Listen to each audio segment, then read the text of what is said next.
ഈ പ്രതിഷേധം എങ്ങനെ മുന്നോട്ട് കൊണ്ടുപോകാനാണ് കോൺഗ്രസ് ആലോചിക്കുന്നത്?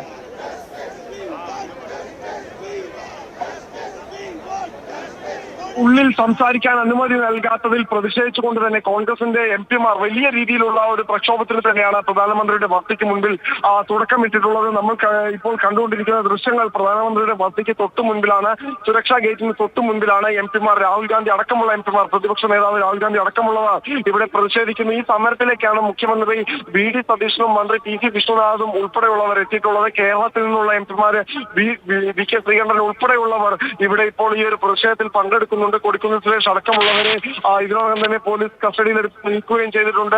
പവൻ ഖേഡയുണ്ട്, അതോടൊപ്പം തന്നെ രൺദീപ് സിംഗ് സുർജേവാല അടക്കമുള്ള നേതാക്കളുണ്ട്. അങ്ങനെ കോൺഗ്രസ് ഒരു വലിയ പ്രതിഷേധത്തിനും വലിയ പ്രക്ഷോഭത്തിനും തന്നെയാണ് ഇപ്പോൾ തുടക്കം കുറിച്ചിരിക്കുന്നത്. പ്രധാനമന്ത്രിയുടെ വസതിക്ക് മുൻപിൽ പ്രതിപക്ഷ നേതാവ് ഇപ്പോൾ സമരം ചെയ്യേണ്ടി വരുന്ന ഒരു സാഹചര്യം ഉണ്ടാക്കിയത് കേന്ദ്ര സർക്കാർ തന്നെയാണ് എന്നാണ് എന്തായാലും കോൺഗ്രസ് ആരോപിക്കുന്നത്. പ്രധാനമായും പാർലമെന്റിനകത്ത് സംസാരിക്കാൻ ഒരു അനുമതി നൽകിയില്ല, വിദ്യാർത്ഥികളെ തല്ലിച്ചതച്ചതിന് ഉത്തരം പറഞ്ഞില്ല, പ്രധാനമന്ത്രി മാപ്പ് പറയാൻ തയ്യാറായില്ല, നീറ്റ് അടക്കമുള്ള ക്രമക്കേടുകളിൽ ഉത്തരവാദികളായവർക്കെതിരെ നടപടിയെടുക്കാൻ തയ്യാറായില്ല തുടങ്ങിയ വിമർശനങ്ങൾ ഏറെയുണ്ട്. എന്തായാലും ഇപ്പോഴത്തെ സാഹചര്യത്തിൽ പ്രതിഷേധവുമായി മുന്നോട്ട് പോവുക, വരും ദിവസങ്ങളിൽ കൂടുതൽ ശക്തമായ പ്രതിഷേധങ്ങൾ സംഘടിപ്പിക്കുക എന്ന നിലയിലേക്ക് തന്നെയാണ് കോൺഗ്രസിന്റെ കാര്യങ്ങൾ എത്തിച്ചേരുന്നത്.